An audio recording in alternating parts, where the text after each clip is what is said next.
তুমি কি মুসলমান? তাহলে কিভাবে নাচো, কিভাবে গান গাও?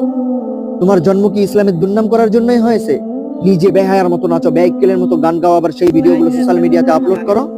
নিজে জাহান্নামের কাজ করতেছো, আর 10 জনকে জাহান্নামে নিয়ে যাওয়ার জন্য তোমাদের ভিডিওগুলো সোশ্যাল মিডিয়াতে আপলোড করতেছো। এভাবে তোমরা মানুষদেরকে জাহান্নামে নিয়ে যাওয়ার প্রতিযোগিতা লাগাই দিয়েছো। কি শুরু করেছো তোমরা এগুলা?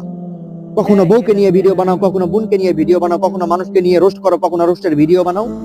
মানুষদেরকে এইভাবে তোমরা জাহান্নামে নিয়ে যাওয়ার প্রতিযোগিতা লাগাই দিয়েছো। কেন তাদেরকে তোমার ভাই মনে হয় না? তাদেরকে তোমার বোন মনে হয় না?